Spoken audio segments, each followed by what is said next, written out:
And not the least of this, as we've discovered, is the presence of manufacturing establishments on the edge of the neighborhood to which people can walk. Walking becomes very, very important at the turn of the century. Now, kids are bused to their, or portaged to their school, even if they live a block away. And so exhaust, a lot of our modern technology is not a pure gain. Now, you said there were various other ways to enter the city. Yeah. Was there ever a time that there was actually a ferry or some type of boat going back and forth to Well, New York? there were those, and we do talk a little bit about that, but of course it comes in at Elizabethport. Right.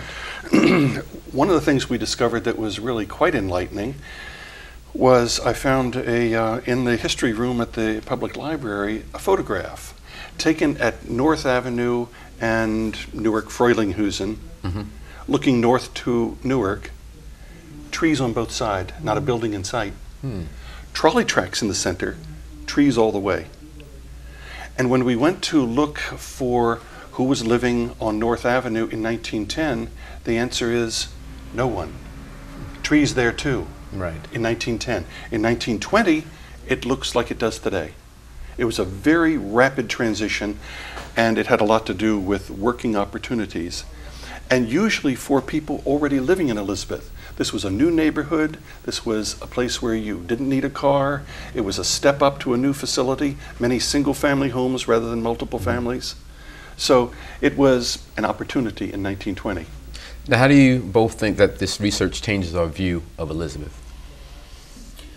Well, I think that most people do not think of what it might have looked like 100 years ago. And this gives them an opportunity to see that it wasn't always the overcrowded industrial place that it is now.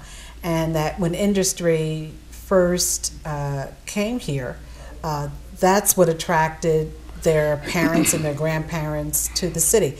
Also, this idea of walking, I think, is critical. That Elizabeth was a walking city. New York is still a walking city. We've sort of gone away from that here, but Paul, I know, has spoken to a number of individuals who walked to school, walked to work, did all their grocery shopping on foot. It was a close-knit communities.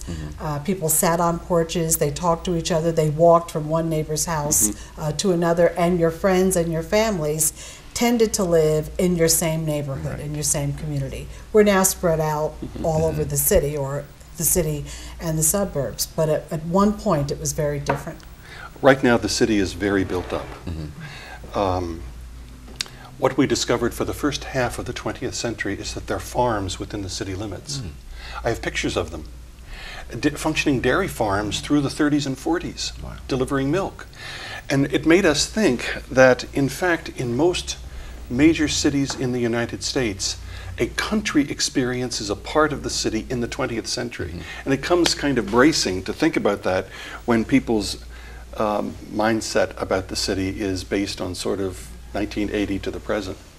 It was really the Industrial Revolution and those factories that were a result of the inventions that were done in the 19th century that laid the groundwork for the city of the 20th century. Right.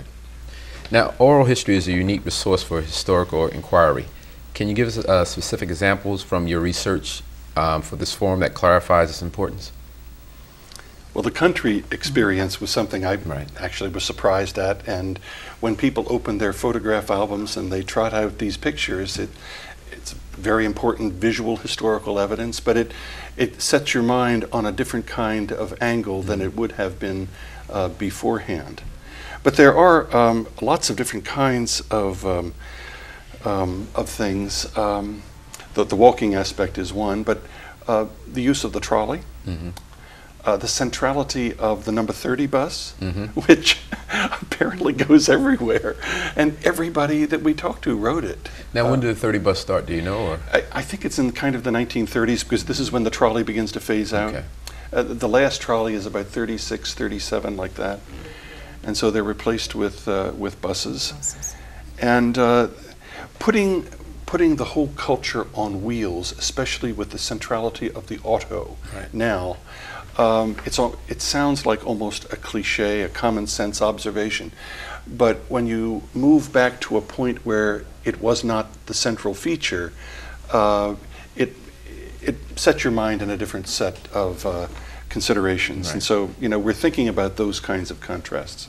Now, I know you remember the 30 bus. You said you're I do. out. Okay. And I remember when the 30 bus was a 10 cents ride.